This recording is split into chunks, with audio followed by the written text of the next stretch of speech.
There has been also a spate of central legislations whose common denominator my government holds is abridgment of state rights.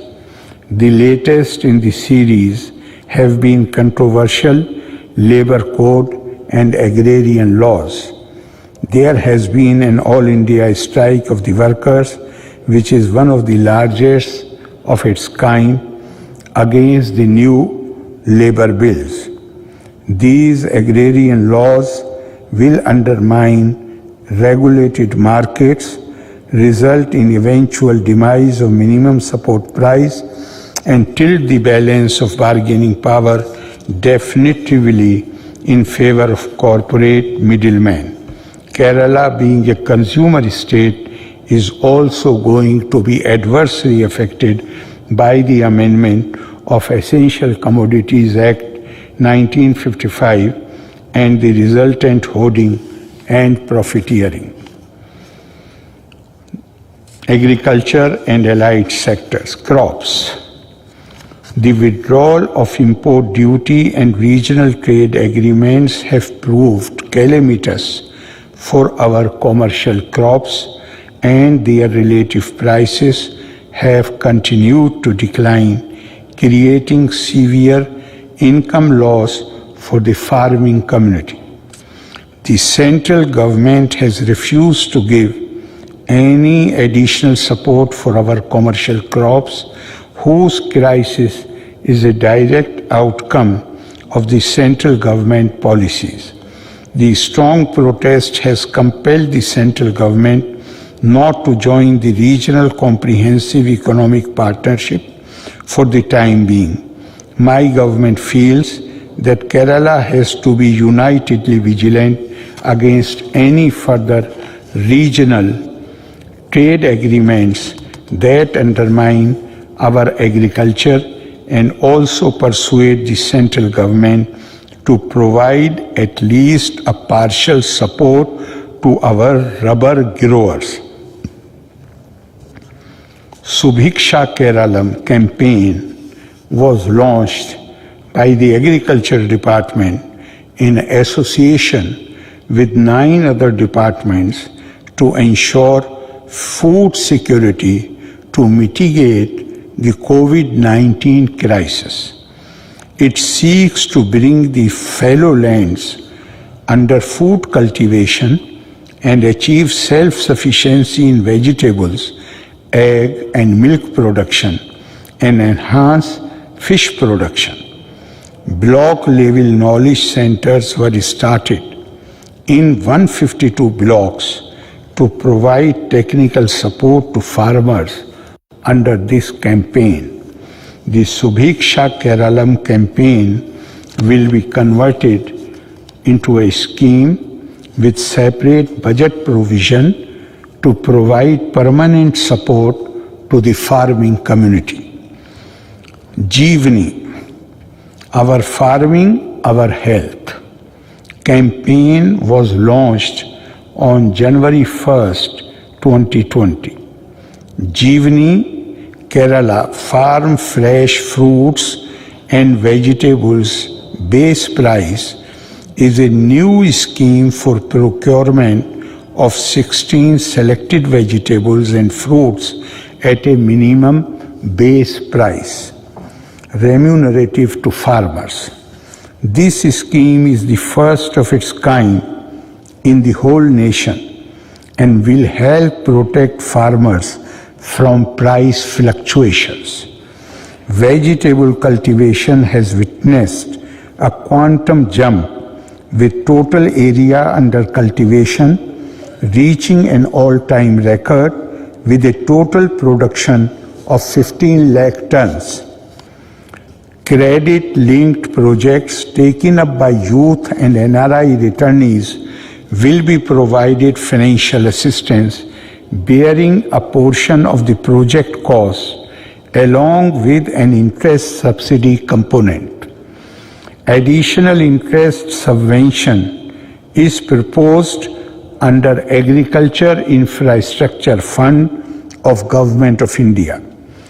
Other components proposed are assistance for credit-linked agricultural projects taken up by youth clubs and Karshika Sanchayika program to develop interest in farming and also develop saving mentality among students. The rain shelter project, which is also part of the 12-point project, has exceeded the 1,000 units target with a total of 1,333 shelters constructed across the state. A massive fruit tree planting program of 1 crore saplings a year has been launched. Agriculture Department has estimated a survival rate of nearly 80%. Local government and Mahatma Gandhi National Rural Employment Guarantee Scheme play important role in the implementation of this program. My government is of the opinion that the response of the Government of India to economic collapse has been inadequate in terms of the net additional overall budgetary expenditure and particularly the expenditure for relief and health care. The reluctance to pay the GST compensation in full created an avoidable controversy during the crisis. Even now, for the full compensation, the states have to wait till 2023. The additional borrowing permitted for the states has been subjected to conditions which is also unprecedented. The economic decline has impacted unemployment and reduced participation rate to alarming level, as against global average of 66%, India's participation is only 40%. The Global Hunger Index has ranked India at 94 amongst 107 countries. In contrast to the growing hunger index, India's 50 richest people grew wealthier by 14% during the current year so far. The inequalities have widened. It has been the endeavor of my government to swim against the above trend. The central government has been systematically increasing the additional special excise duty of petroleum products so as to harness the entire potential surplus created by declining international oil prices. The additional special excise duty on diesel has increased by 9 times and petrol by 3.5 times. Now that crude oil prices are firming up, the central government is now enhancing the additional special excise duty so that the oil companies are raising the retail prices for maintaining their margin. As the result, fuel prices are rising, contributing to inflation. Thus, we have a situation of rising prices along with severe economic stagnation.